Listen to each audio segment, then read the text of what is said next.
El tema que nos toca ver ahora es el tema de preprocesamiento, limpieza o preparación de datos. Este tema por ahí es sencillo en cuanto a los operadores, pero hola Mariela, pero es muy interesante por las cosas que se pueden llegar a hacer, digamos, y porque si ustedes hacen correctamente esta parte, digamos, de la fase del KDD, aplicar las técnicas, digamos, va a ser mucho más eficiente, va a salir mucho mejor el resultado. Como habíamos visto la semana pasada o en la anterior, es la parte que más tiempo por ahí les consume o les lleva, pero es algo, un trabajo que tienen que hacer, digamos, porque eso le asegura la validez de los datos. ¿Estamos? Entonces vamos a ver primero los conceptos básicos de teoría y después algunos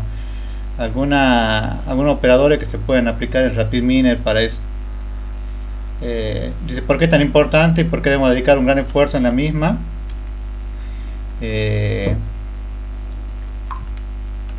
Porque es una de las fases más importantes. Fíjense en que la parte acá de preparación de los datos es de lo más importante que ustedes tienen, digamos.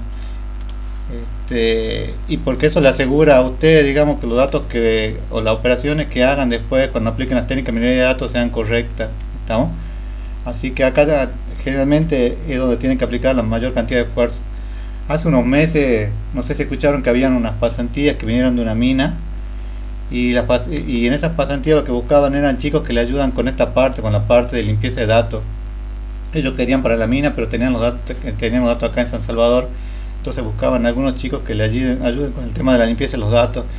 Después ellos eran unos profesionales que eran de Buenos Aires, creo, y ellos hacían la aplicación de las técnicas, digamos, con los datos ya depurados, pero ellos necesitaban que los datos sean correctos. ¿Estamos? ¿Cuáles son los datasets de origen que pueden tener varios inconvenientes? Por ejemplo, datos faltantes, y ahí tienen que tener cuidado. Son aquellos que no existen debido a algún acontecimiento, puede ser por una falla de grabación o un error de carga o porque en su momento no era optativo ingresar ese valor, por lo que sea, digamos, el dato está faltando en ese momento. Entonces pueden, ya cuando veamos un poco más, vamos a ver que hay operadores como creo que el map, que lo que les permite es mapear o cambiar el valor faltante por otro valor, puede ser por un valor promedio o por valor alto, de modo que no afecte el resultado final. También pueden optar en algunos casos por hacer una eliminación de los registros, pero eso depende de la cantidad de registros que ustedes tengan. Digamos, si ustedes tienen una base con 100 registros y tienen datos faltantes en 50, si ustedes eliminan los 50, le va a quedar muy pocos registros para que ustedes hagan el análisis. ¿Estamos? Entonces depende del problema y no en todos los datasets se aplican las mismas operaciones. Pero bueno, uno de los inconvenientes pueden ser datos faltantes o datos extremos. Datos extremos, por ejemplo, valores muy altos o muy bajos. Imagínense en una persona con menos 5 años o una persona de 200 años. Entonces hay un problema en esa variable, digamos. O un sexo que sea masculino o femenino, M o F, y tengan una T o una I. Entonces son cosas que no deberían estar, digamos. Bueno, que sea una I sería un dato inconsistente. Por ejemplo, lo dice cuando los datos de que deberían ser iguales no lo son. Por ejemplo, un médico que aparece en una tabla de activo y otro en pasivo. Cuando se produce redundancia de datos, ya que la inconsistencia consiste en que no todas las copias redundantes contienen la misma información. Supongamos que, por ejemplo, tenemos dos tablas, donde en las dos tablas tenemos el domicilio de un paciente, y por ahí que causa no la tenemos normalizada esas tablas y el domicilio no coincide. Entonces, ¿con cuál nos quedamos? ¿Con la primera, con la segunda o con ninguna? Hay que hacer un análisis, digamos, en esos casos. También tenemos variables que pueden ser ruido. Dice, el ruido es una señal aleatoria que se superpone a la señal original y confunde al destinatario. En minería de datos, esto es cuando los atributos son afectados por los valores de otro atributo. Entonces puede ser que alguna variable tenga un peso tan fuerte que afecte a las demás, digamos, pero que en realidad no afecte a la variable al label que ustedes estaban buscando. Entonces las variables con ruido tendrán valores que caen fuera del rango de sus valores y se llaman outlier. ¿Y por qué se originan esto? Pueden ser por un error humano en la carga de datos. Por ejemplo, una persona con 400 años, eso hace que toda la estadística que ustedes pueden tener de la edad se esté mal, digamos. Entonces no pueden sacar un buen promedio de edad por esa estadística, digamos, porque le deforma todo el análisis gráfico que ustedes hayan hecho, o cambios operacionales que no han sido registrados en el proceso. Por ejemplo, ¿qué pasaría ahora con el tema de la inflación cuando se van disminuyendo ceros? Por ejemplo, después hay algún tipo de cambio y las tablas no se corrigen correctamente, entonces son cambios que pueden ocasionar algún tipo de problema, ¿no? Entonces, los datasets pueden tener inconvenientes por varias cosas, digamos. Una es porque tengan un dato faltante, por algún error de carga, un valor extremo, o sea, valores que no pueden ser válidos, una inconsistencia, un dato que con un domicilio totalmente diferente, o un control de integridad, que ustedes tengan, por ejemplo, masculino o femenino, sea otro tipo de valor, o un ruido, que son valores que están cargados en un atributo como un año de una persona de 400 años y afecta, digamos. Entonces, estos tipos de casos, de situaciones, son las que ustedes tienen que analizar cuando ven los datos, ¿no? Y a veces son difíciles de ver, digamos, en una tabla que ustedes tengan, no sé, de 1.000.000 de registros, que haya una persona que ustedes cargaron mal un año de nacimiento y ese año le deforme todo el análisis estadístico de la edad, por ejemplo, es complicado de ver, ¿no? Salvo que ustedes sepan específicamente cuál es el problema que tienen. Bueno, fíjense, acá hay algunas situaciones que pueden presentarse. Por ejemplo, los valores atípicos Euler, no sé si llegan a ver que esto es dice la presencia de valores que no se ajustan al comportamiento general de los datos, ¿está? Es como cuando ustedes, ya vamos a ver en las clases que viene, armamos un clúster y tienen un valor que es un Euler que queda afuera, ¿lo ven? Entonces, en ese caso, ¿qué es lo que tienen que hacer? ¿O qué harían ustedes? Por ejemplo, como dice acá, si esta persona, este rango de edad, y acá tiene una persona que tiene 300 años, ¿qué creen que harían ustedes en ese caso, chicos? Puede ser borrarlo, pero depende de la cantidad de registros que ustedes tengan. Si ustedes, supongamos si la mitad está mal, digamos, y tienen pocos registros, supongo que tienen 100 registros, no les conviene por ahí borrarlo.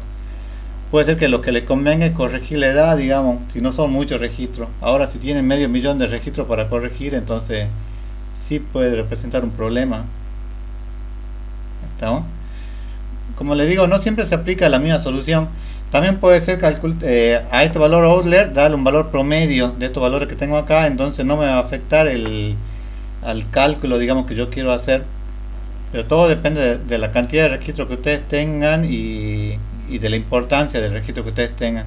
Si es un dato clave, es muy probable que, como dijeron, tal vez tengamos que borrarlo a ese registro. Bueno, otro problema puede ser, por ejemplo, los datos faltantes o missing value, que se acuerdan que cuando vimos o cuando lo vieron ustedes ahora ya en RapidMiner le aparecía, creo que con signo de preguntas, me parece, que son esos que están acá con rojo. Dice, la presencia de datos faltantes o perdidos puede ser un gran problema que puede conducir a resultados poco precisos, porque si yo saco una estadística de salario, como en este caso, un promedio, el promedio me va a dar mal, digamos. Dice que es importante estudiarlo antes de tomar cualquier decisión, ya que esto pueden deberse a causas muy diversas, dice, como mal funcionamiento del dispositivo, que hizo lectura del valor, cambio efectuado en los procedimientos usados en la recolección de datos.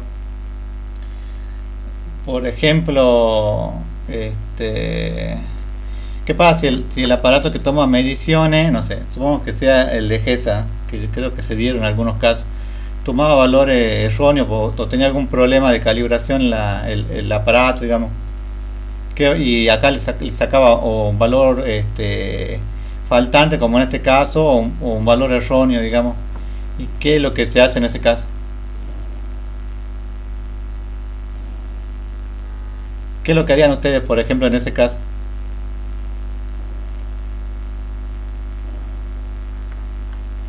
Si tienen el valor faltante. Hacer que vaya a un valor predeterminado. Puede ser, o que vaya a un valor promedio. A mí no me contas, ¿no? Pero por ejemplo me dijeron que había problemas, por ejemplo, en algunos casos de EGS y lo que estaban tomando era un valor promedio, digamos. No me conta eso, ¿no? Pero bueno, son decisiones que a veces tienen que tomar.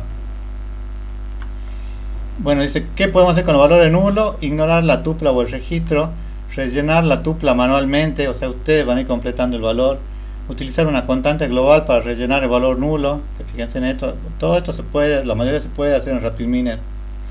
Utilizar el valor de la media u otra medida de centralidad para rellenar el valor, utilizar el valor de la media u otra medida de centralidad del objeto que pertenece a la misma clase, utilizar alguna herramienta de minería de datos para calcular el valor más probable, o sea, calcular, no sé, con redes neuronales cuál podría ser el valor y asignarle ese valor, digamos.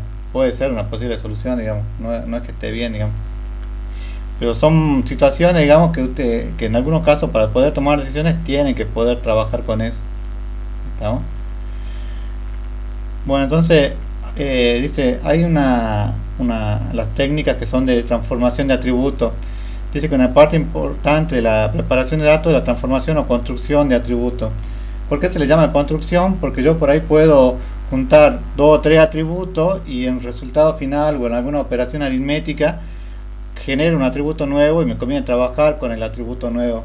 Esto es muy común, digamos, ¿no? Y se hace bastante, digamos, porque facilita mucho el trabajo. Además que trabajar, es mucho más fácil trabajar con 50 variables que trabajar con 200. Entonces ya vamos a ver que después hay técnicas que me permiten reducir la dimensionalidad tanto a nivel de fila o de registro como a nivel de atributos. Entonces esta transformación de atributos, dice, la principal razón es que cuando los atributos originales no tienen mucho valor predictivo, o sea, cuando no tienen mucho peso, por ahí yo lo puedo concatenar en otro atributo, digamos, y considerar el segundo y no el primero. ¿Por qué debemos transformarlo? Dice, porque los atributos deben ser transformados según la necesidad del algoritmo a aplicar. Hay casos como los que ustedes vieron, creo que vimos la semana pasada, que necesitamos que el algoritmo sea numérico, o necesitan que el algoritmo sea carácter o nominal, entonces lo transforman de uno a otro porque el mismo algoritmo, la misma técnica les pide que sean para poder trabajarlo de esa forma. Con el caso que lo hacen generalmente con el tema de la normalización, pero hay muchos algoritmos u operadores que les piden que hagan eso. ¿Estamos? Otra razón dice que es probable que puedan derivarse variables nuevas. Por ejemplo, supongamos que tenemos los campos de una factura, me conviene trabajar con el total de la factura, entonces sumo todo y genero uno solo. O por ejemplo, si tenemos, como dice acá, el apellido y un nombre separado, me conviene tenerlo en uno solo y es mucho más práctico para ver, digo, después y trabajar en uno solo, digamos. ¿Estamos? En la mayoría de los casos conviene a los viejos atributos no utilizarlo, digamos, y trabajar con el nuevo, porque para eso lo crearon, esa era la idea. Y esos atributos también convertidos pueden transformarse después en una nueva tabla o en otra salida para algún otro operador, que es lo que generalmente se hace.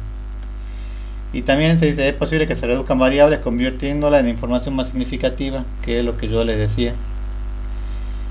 Bueno, lo que se busca es siempre, hay dos técnicas que se buscan, digamos, una es la reducción de la dimensionalidad. Esto está muy relacionado con la parte de la teoría que no vimos la semana pasada, que es la de selección de atributos, pero no lo vamos a ver por ahora, porque implica un grupo de técnicas por ahí un poco más compleja, pero lo vamos a ver al finalizar la parte final de la materia. Dice que busca reducirla para cambiar el espacio de entrada por otro que tiene menor dimensión. Lo que yo le decía, en vez de trabajar con 200 atributos, es mucho más fácil trabajar con 50. Hay técnicas, que ya la vamos a ver, que lo que les permite es elegir cuáles son los atributos que tienen mayor peso. Entonces ustedes pueden trabajar directamente con esos atributos. Entonces en tablas con mucha cantidad de atributos, ustedes reducen y de los 200 automáticamente el algoritmo determina cuáles son los 30 o 40 o 10 o 20 que tienen el mayor peso en el porcentaje, entonces trabajan con eso. Es muchísimo más eficiente hacerlo de esa forma y no estar trabajando con los 200 atributos, no sé, en una tabla de 1.000.000 de registros, donde ustedes después cuando tengan que aprender a hacer el modelo, cuando el modelo tengan que aprender, va a demorar mucho más. ¿Estamos?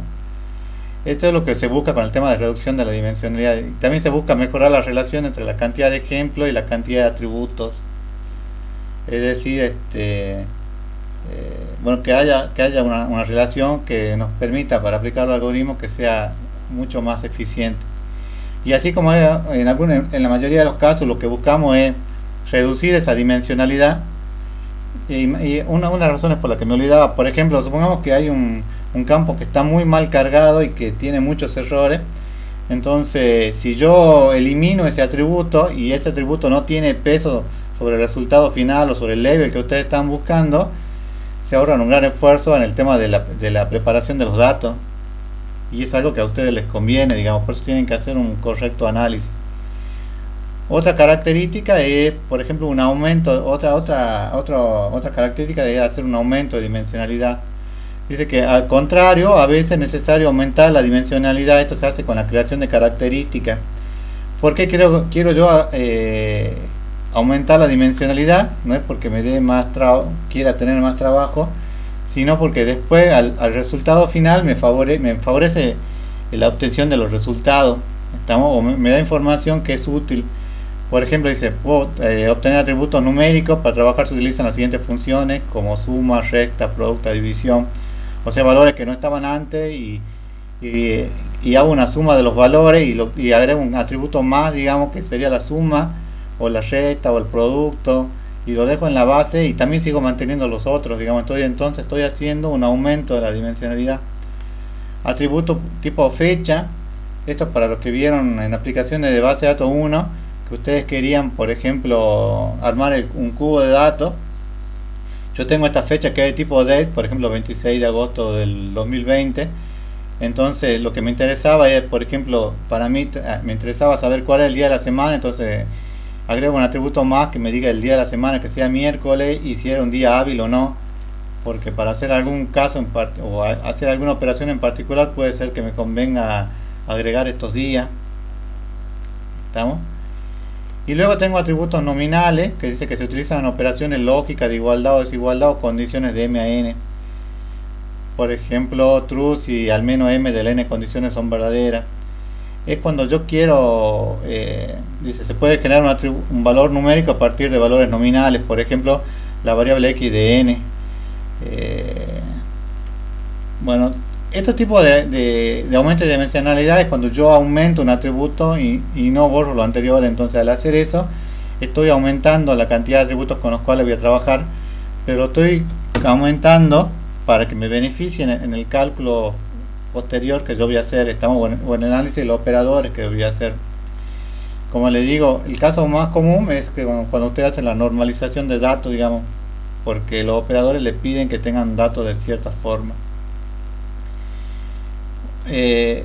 ¿Cuáles son los tipos de conversiones que yo puedo hacer? Por ejemplo, convertir atributos no numéricos a números, que consiste en convertir los atributos cualitativos, nominales u ordinales, en números.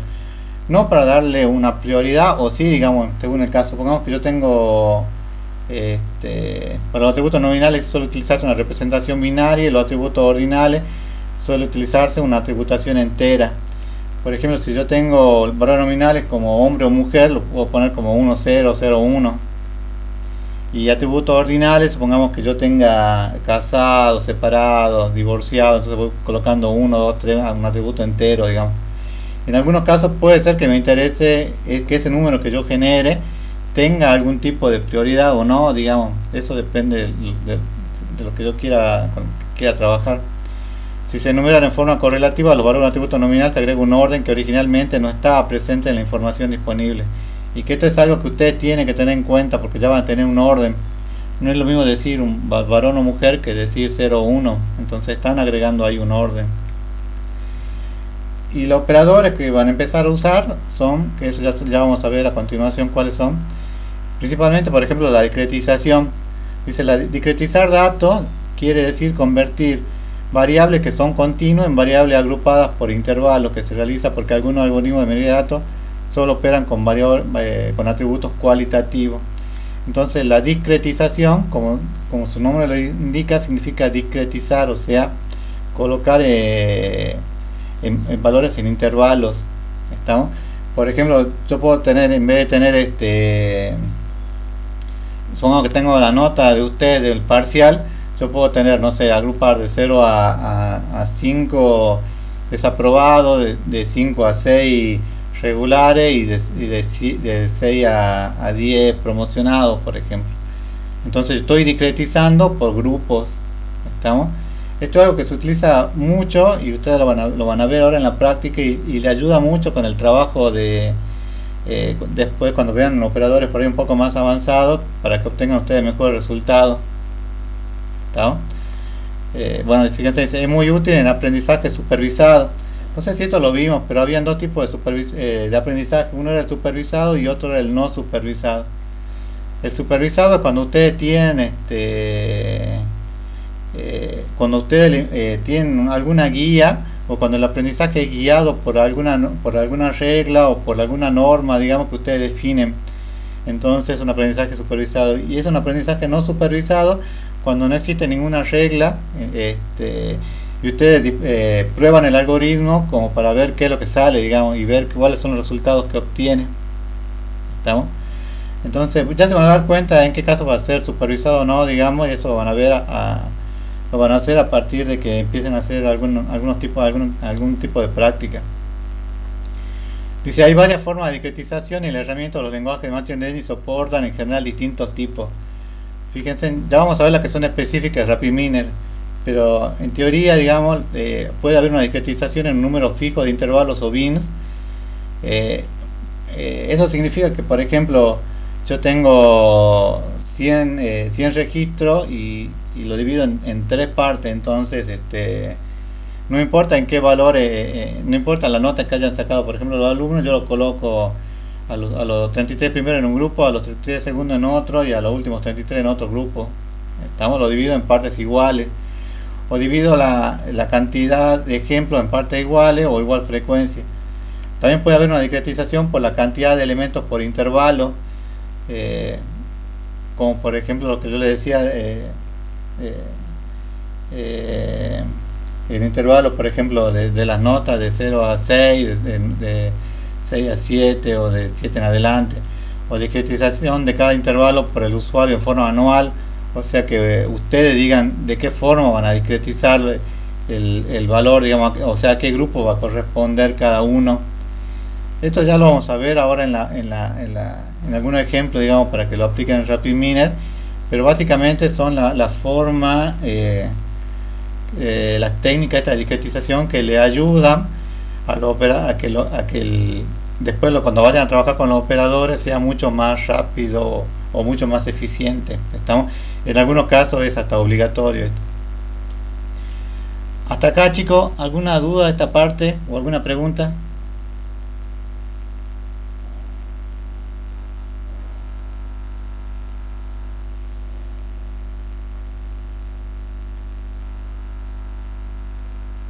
¿Alguna pregunta, chicos? Pasamos a la parte práctica de este tema.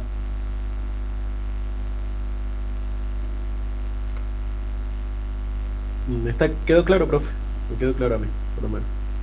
Bueno, igual pregunten, pero bueno, esto es totalmente, la mayoría yo creo que son por ahí conceptos que ustedes ya lo han visto, pero está bueno, digamos, cuando ahora vean cómo lo van a aplicar en Machine Learning, porque sin importar, digamos, si esto lo hacen con RapidMiner, lo hagan con Python o lo que sea, digamos, estos operadores que vamos a ver ahora lo van a tener que aplicar, ¿no?, de una forma o de otra, digamos. A veces también pueden combinar ustedes las herramientas para, por ejemplo, puede ser que les convenga hacer con RapidMiner en esta parte y después por ahí los resultados o el aprendizaje del modelo lo hagan con Python o obtienen los parámetros con H2O y después el aprendizaje lo hacen con Python. Entonces ahí pueden hacer una combinación.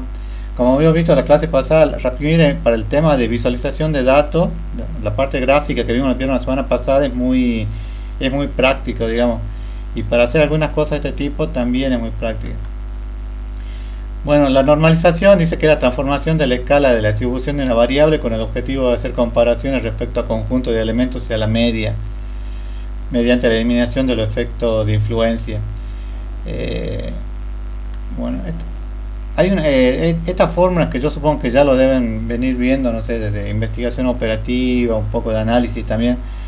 Dice que lo común es utilizar la característica de scaling o normalización lineal uniforme, en donde se debe tener cuidado de lo siguiente: no trabajar con los valores fuera del rango o outlier porque son muy sensibles a ellos. O sea que cuando yo vaya a normalizar me conviene que no esté esos valores outlier. ¿Cómo detecto yo un valor outlier? De los gráficos que ustedes vieron la semana pasada, ¿qué técnica o qué gráfico les sirve a ustedes como para detectar cuál era un valor que era un valor outlier o estaba fuera del rango? ¿Vieron algún gráfico o no? Con el gráfico de scatter o burbuja o también el de caja. Sí. Bueno, con cualquiera de ellos ustedes pueden ver el diagrama de caja de bigote, no sé si es el que dijiste. Pero bueno, ese muestra, por ejemplo, cuando están fuera de los cuartiles, cuáles son los valores por ahí. Ustedes van a ver que cuando hacen el gráfico pueden detectar 2 o 3, no sé, depende del problema, los valores que están afuera de los rangos. Entonces esos valores outlier, lo que pueden hacer para ese caso, pueden anularlos, digamos, o no considerarlo o borrarlo para hacer la normalización, porque si no, la normalización, como le dice acá, es susceptible a esos rangos de valores outlier. ¿Estamos? Y si se recortan los extremos, obtienen valores negativos y o mayores a 1. Bueno, ese es otro cuidado que tienen que tener. Si los datos tienen distribución normal, se puede tipificar distribuyendo los datos normalmente alrededor de 0 con desviación 1. Lo que nos interesa a nosotros acá, digamos, más que nada es que muchos operadores, para obtener un mejor resultado, van a ver que lo que les conviene es normalizar, digamos. Entonces, para normalizar, lo que tienen que tener es no tienen que tener valores outlier. Entonces, y para no tener valores outlier, van a tener que hacer un análisis gráfico, digamos, de cuáles son los valores que outlier le ocasiona algún tipo de problema. ¿Estamos? Por eso es que, ya sea en el parcial o cuando vean ahora el práctico, lo primero que tienen que hacer es un análisis gráfico de los datos. Se ponen a curiosear o a estudiar, no sé, cuáles son si tienen valores outlier con los atributos con los cuales van a trabajar.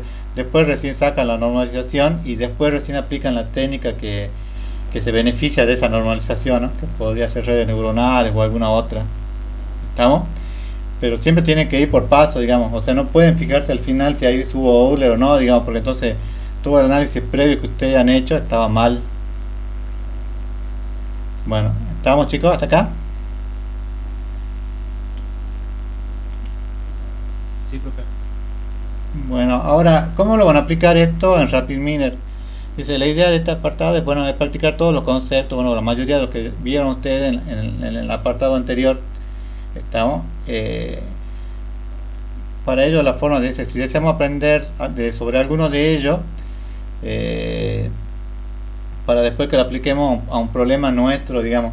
Primero van a ver, como le vamos a estar linkeando a Rodríguez, por ahí problemas por ahí separados, digamos, casos separados, pero después ya lo van a aplicar en algún problema real, digamos, y en ese problema real van a tener que ver, van a ver que esta parte del procesamiento es solamente un paso que le ayuda, digamos, a aplicar después los operadores de minería de datos que ustedes van a necesitar.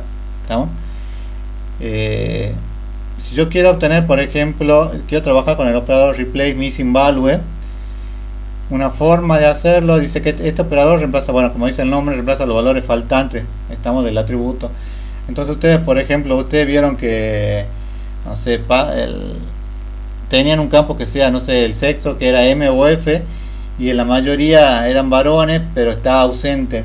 Entonces ustedes quieren trabajar con esos registros, entonces yo quiero reemplazar esos valores que faltan, digamos, con masculino, por ejemplo, o con el valor promedio, para que no me afecten y no tener que ignorar esos registros, digamos. Entonces lo que tengo que hacer es ir acá, van al repositorio, a ejemplo, preprocesamiento. Estos son ejemplos que ya están, cuando ustedes instalaron el RapidMiner en su computadora, están, digamos, para que ustedes lo utilicen. ¿Estamos? Entonces cuando ustedes lo buscan a esto, fíjense que dice acá en ejemplo, process, missing value replace. Entonces cuando ustedes cuando ustedes hacen eso, bueno, acá ya le da un ejemplo como para que vean ustedes cómo utilizarlo. Ustedes lo pueden hacer ahora si ustedes quieren. El operador retrieve, que era el que, no sé si lo llegaron a ver la semana pasada, pero dice que me permite acceder a información almacenada en el repositorio. ¿Estamos? En este caso el repositorio donde tengo los datos, que es data, labor, bueno, este que le pone por defecto. Dice, antes de continuar, creamos lo que se llama un punto de breakpoint o punto de parado de ruptura. ¿Estamos? El punto de parada, no sé si ustedes lo vieron en programación, es cuando ustedes quieren ir viendo parcialmente cuáles son los resultados que ustedes van obteniendo. Eso lo trabajaron, ¿no? En programación, ¿o no? Cuando hacían alguna pausa, como para ver en ese momento cuál es la situación. ¿Lo trabajaron o no, chicos? Sí, profe. Bueno, esa pausa, fíjense, entonces si yo quiero ver acá, por ejemplo, qué es lo que me devuelve el retrieve, me posiciono acá sobre el operador retrieve, hago clic con el botón derecho y fíjense que cuando tiene una serie de operadores, ¿estamos? Acá le dice que haga un punto de parada antes o un punto de parada después. Entonces pueden ver qué es lo que ocurre antes de que yo aplique el operador o después de que yo aplique el operador. ¿Estamos? En este caso, ¿qué fue lo que le puse? ¿Un operador que estaba antes o después? ¿Se llega a ver o no? Antes. No, después, fíjense que la flechita de salida. ¿Lo ven acá? Ahora sí. Bueno, pero esto solamente es para que a ustedes les ayude, digamos, para que no tengan que estar analizando solamente el resultado final, sino para que vean si en algún momento les falla, digamos, no sé, ya sea el preprocesamiento o alguna técnica o tienen dudas sobre algo, puedan ver para que cuáles son los resultados parciales que van obteniendo. ¿Estamos? Bueno, al observar esto se observa un recuadro rojo con una flecha en este operador, que es este recuadro que ustedes ven aquí. Obviamente también pueden hacer clic sobre el operador y al hacer clic sobre el operador van a ver los parámetros, van a ver qué es lo que hay adentro, digamos. En el caso de retrieve, supongo que les dirá que de dónde obtienen los datos, por ejemplo, como para que ustedes seleccionen o no. Al posicionarlos sobre el operador replace missing value, y esto es lo que yo les decía, ustedes se posicionan y a la mano derecha le aparecen los parámetros. Fíjense acá qué es lo que le dicen los parámetros que aparecen por defecto. Tienen dos valores, ¿no? O tienen cuatro parámetros. ¿Qué le dicen los cuatro parámetros?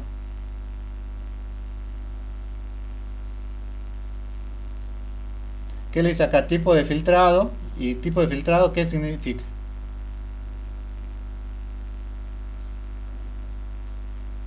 ¿Cuál es la opción que le da para el tipo de filtrado? Dice todo. ¿Lo ven o no? Sí, profe. Bueno, todo significa que van a mostrar todos los registros, digamos. Si ustedes se posicionan, bueno, no lo vemos acá, pero si hacen acá clic en la flechita, pueden hacer una selección. ¿Estamos? Fíjense que después le dice si invierte la selección o si incluye atributos especiales. Fíjense que por defecto le dice que que a todos los atributos lo complete con un valor promedio. ¿Estamos? Y después vean que acá debajo dice uno que dice mostrar los parámetros avanzados. En muchos casos, cuando ustedes hacen clic acá en mostrar los parámetros avanzados, le muestra otra serie de parámetros como para que ustedes los tengan en cuenta. Generalmente con esto ya es suficiente, pero a veces les conviene ver los parámetros avanzados y ver otro tipo de parámetros. ¿Estamos? Y después abajo pueden ver un mensaje. Fíjense, dice: este operador reemplaza los valores perdidos con ejemplo, en este ejemplo de selección de atributos con un reemplazo específico. Entonces, por ejemplo, acá le dice, fíjense, cuando yo hago clic acá en atributo filter type, puedo yo seleccionar todos, puedo yo seleccionar solo uno, puedo yo seleccionar un conjunto o una expresión regular que van a tener que escribir, un valor, un bloque, o seleccionar solamente los valores que no tienen valores perdidos. No hay ningún valor no cargado, o hacer algún tipo de filtrado. ¿Estamos? Y acá en la columna yo puedo ir editando cuáles son los atributos que yo quiero que se haga el filtrado. ¿Estamos? Entonces, lo que le dice acá es que el tipo de filtrado es all. Esto significa que se reemplazarán todos los atributos que no tengan ningún valor por el valor promedio, que es lo que le decía. También tiene otras opciones como single, que solo es para un solo atributo, o subset para un conjunto de atributos. ¿Estamos? Si seleccionamos, por ejemplo, la opción parámetro avanzado, fíjense en que me aparece una lista. Entonces en esta lista yo puedo seleccionar cuáles son los atributos, y por ejemplo acá yo digo que bueno, el primer atributo que tenía se reemplace con el mínimo, y acá el tercer atributo se reemplace con el valor máximo. ¿Estamos? Bueno, esto depende del problema que ustedes estén trabajando en cada caso, pero y van a hacer algunos casos en la práctica, algunos reemplazos en la práctica como para que ustedes hagan una prueba sobre eso. Pero van a ver que es muy interesante, ¿no? Si corremos el proceso, fíjense, o sea, corremos, ¿se acuerdan con que lo corríamos? Y acá, bueno, aparece una flecha, bueno, lo corremos con F5, perdón, o con la flecha o con F11. Vemos acá los valores que tenían antes, y después si yo le puse que me reemplace con los valores perdidos, con el valor bueno, el primero wake in is con el valor mínimo, y el segundo con el valor máximo. Fíjense en que esto es antes de hacer el reemplazo, que es por el punto de parada que yo escribí, y esto se hace después de haber aplicado el operador. ¿Estamos? Entonces si corremos nuevamente podemos observar que el valor faltante del atributo sueldo 1, por ejemplo, acá sueldo 1 tenía... ¿Dónde está sueldo 1?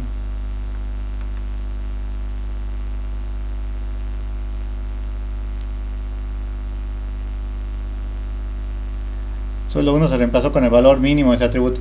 Es este. Entonces, fíjense en acá tengo este valor perdido. Verán que acá hay un blanco o un nulo. Este nulo se reemplazó con un 2. ¿Y por qué se reemplazó con el 2? Porque el 2, ¿qué? ¿Era el valor mínimo o el valor máximo? ¿O el promedio? ¿Se acuerdan que yo acá le puse que lo reemplace al 1 con el valor mínimo, ¿no? Entonces este 2 que tengo acá, ¿qué? El mínimo. El mínimo. Entonces todos los huecos que yo tengo, que tenía acá antes, se reemplazaron por el mínimo. Y el 2 se reemplazó, el sueldo 2, bueno, los valores faltantes del atributo sueldo 2 se reemplazan con 5100. El 3 se reemplazó con el...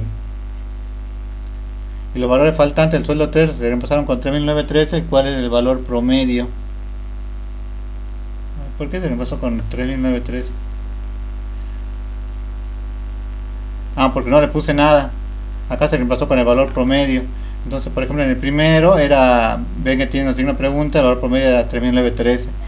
Y en el tercero le había puesto que reemplace con el valor máximo.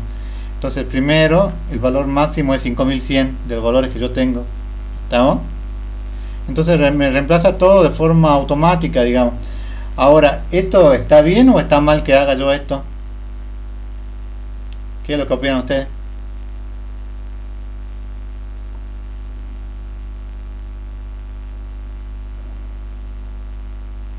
¿Qué es lo que opinan ustedes, chicos? ¿Está bien o está mal?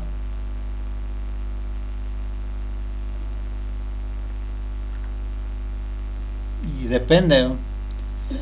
Fíjense, le dice, ¿en qué caso nos conviene reemplazar los valores faltantes? Y todo depende, dice. Pues depende del tipo y la importancia de los datos que están analizando. Si están analizando una variable muy delicada como es el sueldo, capaz que les convenga borrar el registro ese. Si son datos críticos, quizás lo más conveniente sería no considerar esos registros o ignorarlos. En muchas situaciones la eliminación de los registros tal vez haga imposible la aplicación del modelo. O sea que si ustedes lo eliminan, los resultados pueden llegar a ser incoherentes o a ser erróneos, ¿no? También habría que considerar si el atributo intervino o no en la aplicación del modelo, o sea, si al final intervino o no en el cálculo. Si no interviene en el cálculo para hacer el level que estaban buscando no va a afectar. Este, por eso no existe una única regla a aplicar y todo depende del problema que ustedes estén aplicando. ¿Cómo? Eso de que uno sabe qué es lo que va a aplicar, ya se va dando con la experiencia. Sí, es que es la única forma. Nosotros ahora, por ahí ahora en la práctica, en Ingeniero Rodríguez y después cuando tengan el parcial, lo intentamos guiar, digamos, para ver cuál es el valor que les conviene por ahí aplicarlo, digamos. Pero cuando ustedes van a trabajar en algún problema real, digamos, lo que ustedes buscan es que el modelo sea lo más eficiente, o sea, que tenga un mayor nivel de predicción, o sea, si es arriba del 90%, anda muy bien, digamos. No sé si ustedes entraron a curiosear en Kaggle, que era la página que les mostré la semana pasada. En esa página hay como competencia, entonces ellos le dan una base y de esa base ustedes tienen que aplicar algún modelo y obtener un mayor nivel de eficiencia. Entonces el que llegó a, no sé, a 95% y aplicó, no sé, aplicó una serie de reemplazos y normalización, por ejemplo, obtuvo el mejor resultado, ¿no? Digamos, estamos. No hay un solo resultado que sea el mejor, digamos, asegurado. O sea, no hay que ustedes aplican esta técnica y siempre le va a convenir, digamos. Generalmente, si los atributos no son, si los atributos no son muchos y no tienen mucha cantidad de registros, los árboles de decisión funcionan muy bien. Y los random forest también funciona excelente, ¿no? Que los random forest es una combinación de árboles y mucho por ahí hasta mucho más eficiente que aplicar redes neuronales, pero depende del tipo de problema. Hay problemas en que se pueden aplicar y hay otros que no, digamos. Cuando ya por ahí la cantidad de registro es demasiado grande o tiene mucha cantidad de atributos, tienen que hacer una reducción de la dimensionalidad, pero bueno, todo depende de las tablas que les pasen. Hace unos 2 o 3 años le dimos un parcial, una tablita en Excel que tenía como 30.000 registros y el problema era que RapidMiner solo permite trabajar hasta 10.000. Entonces fue complicado, digamos, para los alumnos en ese momento. ¿Qué hacían con esos 30.000 si solo podían trabajar con los 10.000? ¿Qué hubieran hecho ustedes?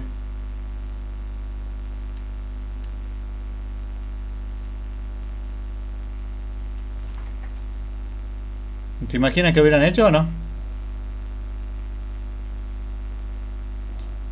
Chico,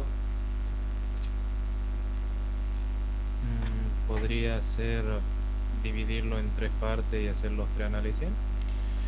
puede ser. Lo que le dijimos que hagan en ese momento para subsanar el problema era que trabajen con los 10.000 primeros registros para hacer el entrenamiento y separaron los otros 10.000 registros para hacer las pruebas. Entonces entrenaban con los primeros 10.000 y los practicaban en los otros 10.000 que tenían, digamos. Pero hay mucha forma de encarar el problema. La idea es que ustedes obtengan el modelo que ustedes obtengan, digamos, tenga un grado de eficiencia alto. Si usted obtiene una eficiencia, no sé, de un 10%, de un 20%, es una eficiencia pobre, digamos, pobre en el sentido de que no le va a servir para el modelo en sí. Tienen que tratar de obtener arriba del 70%. Y para hacer eso, lo que tienen que obtener es trabajar mucho con el tema de normalización y mucho con el tema de las técnicas que estamos viendo ahora, que es el filtrado, la depuración de los datos. ¿Estamos? Al hacer eso, ustedes van obteniendo una eficiencia mucho mayor. Entonces después cuando prueban en el modelo, el resultado es mucho más eficiente, digamos, pero tienen que hacer una combinación de varios. Bueno, otro operador que van a utilizar es el map. El map dice, bueno, para obtener, cambia los valores determinados de atributos por otros que nosotros especifiquemos. Este operador se puede aplicar tanto a atributos numéricos como nominales. Y eso tenganlo en cuenta porque generalmente el map lo utilizan para casi todo. La forma de ver un ejemplo es, fíjense, en ir a operadores, map, ayuda, ahí ir al tutorial y ahí ven el ejemplo de map. Fíjense que de vuelta tienen el retrieve y map. ¿Retrieve para qué? ¿O para qué era? ¿Te acuerdan que lo vimos recién? ¿Retrieve qué es lo que le permite? Acceder a los datos de un repositorio. Acceder a los datos de un repositorio. Entonces generalmente hacen clic sobre el retrieve y ven, digamos, con qué tabla están trabajando, con qué dataset están trabajando. ¿Estamos? Bueno, fíjense que acá el map tiene una serie de parámetros. Entonces dice, el atributo de filtrado es un subconjunto. Puedo seleccionar los atributos y tengo 4 atributos que están mapeados. Entonces, si ustedes acceden a la tabla de retrieve, voy a ver que es la tabla de golf. Entonces, la tabla de golf, que creo que es la que habíamos visto, charlado un poco la semana pasada, es la que me decía si se jugaba o no se jugaba. Entonces acá tienen, no sé, el clima, la temperatura, la humedad, el viento y si se juega o no se juega. Y acá, bueno, fíjense que ya le está diciendo que el atributo, si se juega o no se juega, es el level, o sea, es el objetivo que ustedes buscan para su simulación. ¿No? Si nos posicionamos en el operador map, este es para ver cómo después ustedes van a tener que aplicar el operador map, ¿no? Si nos posicionamos en el operador map y seleccionamos los atributos, o sea, seleccionamos acá los atributos para ver qué es lo que qué atributos tiene seleccionado. Vemos que a la derecha dice tenemos outlook o pronóstico y wind, viento. Son los dos atributos que tenemos seleccionados. Estos son los atributos sobre los cuales haremos conversiones. Entonces hay que tener en cuenta que puede ser un único atributo o un conjunto de ellos. O sea, yo puedo modificar, generalmente es un solo atributo, dos atributos, no es más, digamos, pero tienen que ver sobre qué atributos van a trabajar. Fíjense en acá les decía, el atributo viejo, decía, si era verdadero lo pongo como un sí, si es falso lo pone como un no. Overcast, no me acuerdo qué, creo que era muy nublado o algo así, lo pone como malo. Sunny, que es soleado, lo pone como bueno. Estamos renombra los atributos. Esto puede ser para que o la salida sea más eficiente, o en algunos casos también porque puede ser para que el operador después con el que trabajen tome de estos datos, digamos. Entonces cambia los valores. Fíjense, esto es para los valores debe ser de outlook. Y luego sabemos modo práctico, vamos a cambiar los valores. Por ejemplo, yo puedo cambiar, en vez a mí no me gusta que esté en inglés, lo podría cambiar y ponerle sí, no, malo, bueno, por ejemplo. Puedo poner cualquier valor que yo quiera. Luego hago un punto de parada, un breakpoint. Entonces observo cuáles son los resultados. Fíjense que lo aplico después de aplicar el resultado. ¿Está? Punto de parada. Entonces, cuando corremos el modelo, fíjense que tenemos pronóstico y tiempo, y viento, perdón, que son los valores originales de este dataset. Fíjense que está soleado, nublado, temperatura, humedad, el viento, verdadero o falso. Y cuando yo lo ejecuto con map, podemos ver que, por ejemplo, se juega sí o no, o yes o no. Bueno, y el clima es bueno o malo, bueno u otro. Y yo puedo y el viento es si hay viento o no hay viento, digamos.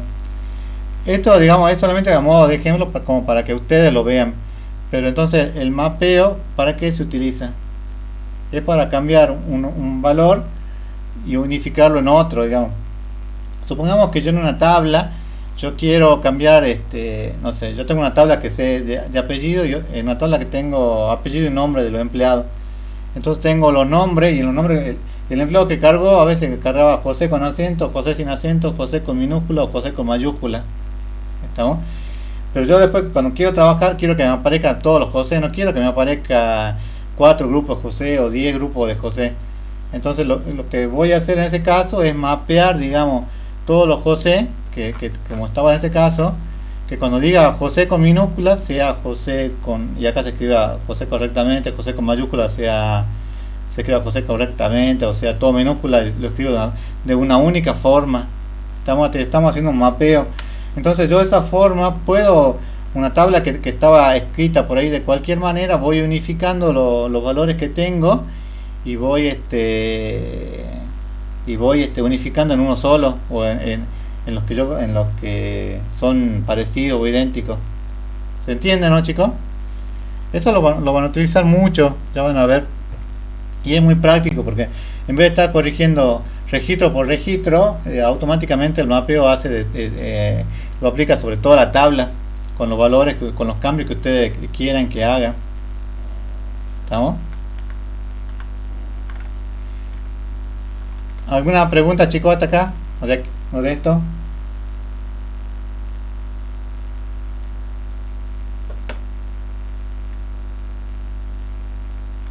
¿Se entiende o no se entiende, chicos? Sí, profe, hasta acá sí se entiende. Bueno, igual es solamente, como le digo, el mapeo es solamente para por ahí para hacer correcciones, digamos, de algún atributo o para que me ayude después a trabajar con el operador que me lo está pidiendo, como puede ser en normalización, por ejemplo. Generar atributo, fíjense, este operador para generar atributo me genera un atributo nuevo.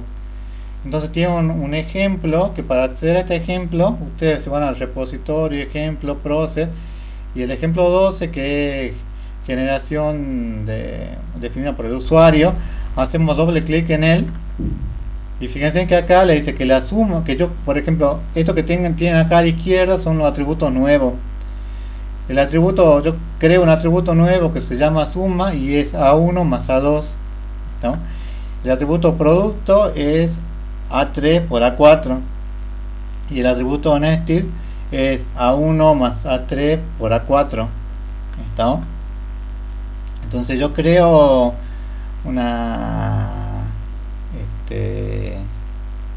creo un nuevo atributos que no estaban, que es lo que habíamos visto recién en la teoría. Ahora, si yo no sé si llegan a ver acá la calculadora. ¿Lo ven? Sí, profe, apenas, pero se ve. Bueno, esa calculadora, cuando ustedes hacen clic ahí, es un generador de expresiones o un editor de expresiones. Entonces, en este editor de expresiones, lo que me ayuda es, fíjense, dice que yo puedo, me muestra cuáles son las funciones permitidas por RapidMiner y me permite trabajar acá, digamos. Entonces puedo armar funciones lógicas de comparación para tratamiento de texto, matemática, manejo de fecha, conversión, funciones básicas como suma, resta, multiplicación, o funciones avanzadas que por ello puedo crear mis propias funciones, o puedo incorporar el if, por ejemplo, que creo que es lo que ustedes tienen que hacer ahora en la práctica. ¿Estamos? Es como si fuera una especie de lenguaje de programación, pero está en la expresión que ustedes escriben acá adentro, digamos. Entonces pueden ir concatenando y acá y después pueden probar para ver si el valor es correcto o no. Continuando con otro ejemplo, hacemos un punto de un breakpoint acá en retrieve y fíjense, le dice al correr el modelo en breakpoint podemos observar los atributos originales de la tabla. Fíjense, tienen el label A1, A2, A3, A4, A5 y cuando yo corro me genera un atributo nuevo que es suma, producto y nested, que es que son atributos que no estaban antes, o sea, yo sumé atributos nuevos. ¿Estamos? Esto es muy interesante, digamos, las cosas que pueden hacer y sobre todo esto, no sé, para los que trabajaron con un editor de expresiones, digamos, o con Excel o no sé, trabajaron con Fox o alguna herramienta parecida, digamos, esto se utilizaba bastante, digamos. Y bueno, y como para ir terminando, vamos a ver los diferentes tipos de discretización. Fíjense, dice, hay varios operadores que se pueden aplicar para hacer la discretización en RapidMiner. Hay una que es discretización por tamaño, dice que discretiza atributos en bins o en contenedores en el número definido por el usuario para los ejemplos para los ejemplos contenidos. Entonces, si yo le digo que me divide en 4, me va a dividir en 4. Discretización por binning, discretiza los atributos numéricos seleccionados en un número de bins especificados por el usuario o en un número de grupos. Discretiza por frecuencia, discretiza los atributos nominales. Fíjense que dice nominales, tengan en cuenta eso porque no todos son para numéricos y nominales. Discretizando el atributo numérico en un número de bins especificado por el usuario. Una discretización creada por el usuario, una discretización por entropía, que convierte los atributos seleccionados en atributos nominales, y los límites de los bins se definen de modo que la entropía se minimice en las particiones inducidas. Entonces veamos algunos ejemplos como para que por ahí les quede un poco más claro. La discretización por frecuencia. En este ejemplo de discretización por frecuencia, dice, lo que tenemos que ir es a operadores, discretización por frecuencia, y fíjense que tienen acá tengo golf y tengo discretizar. ¿Estamos?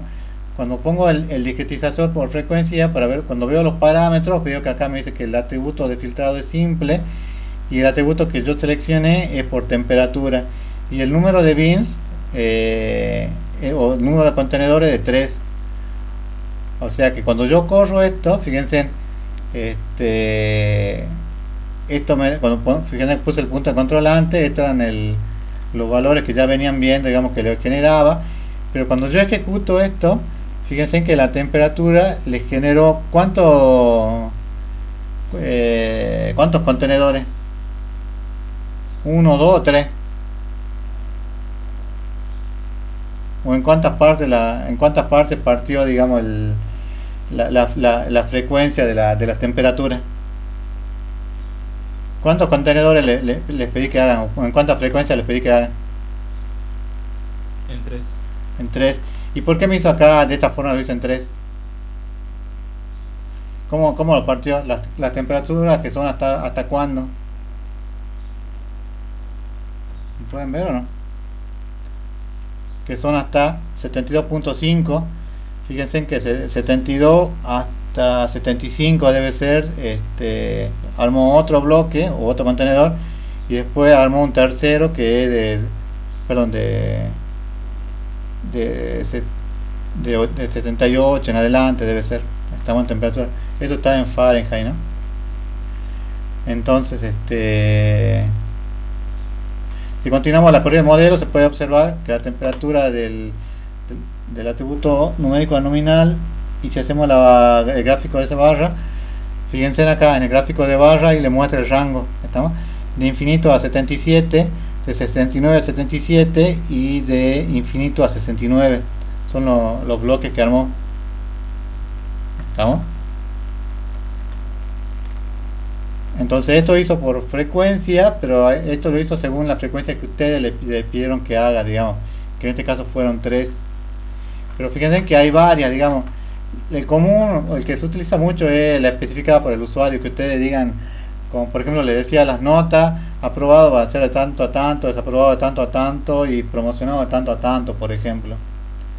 Estamos, o por medida, que yo le digo ya que es muy parecido a BIM, pero bueno, tienen algunas pequeñas diferencias. Y luego tienen el operador de normalización, que también lo habíamos visto en la teoría recién, que dice que este atributo permite normalizar los atributos seleccionados.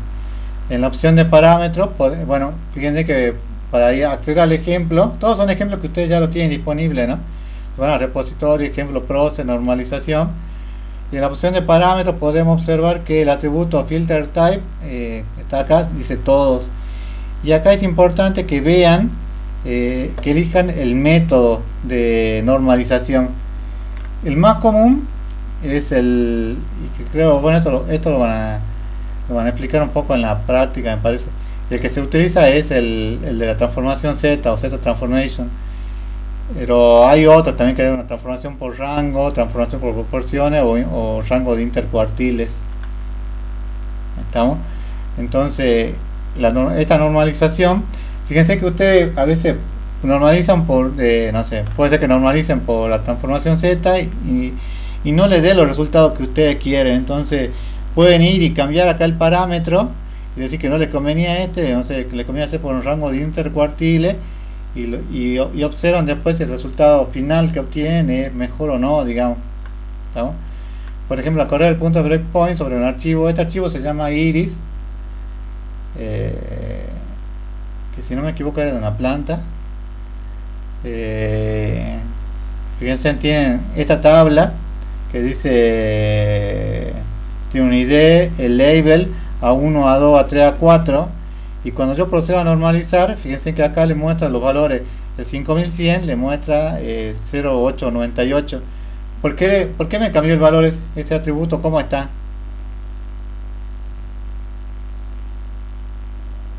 O el atributo acá que decía 4900, fíjense, me lo cambió a menos 1.139. ¿Por qué me lo cambió? Porque ese atributo, ¿cómo está?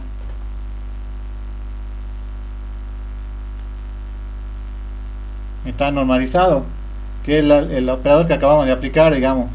Con estos operadores, estos resultados no me sirve, digamos, para hacer un análisis en ese momento, digamos, pero sí me sirve para que después en los operadores que van a ver en las próximas clases, al estar normalizado, el resultado va a ser mucho más eficiente, está mucho más, van a obtener mucho mejor el resultado y el grado va a ser mucho mejor, ¿estamos? Y no sé, ¿alguna duda, chicos?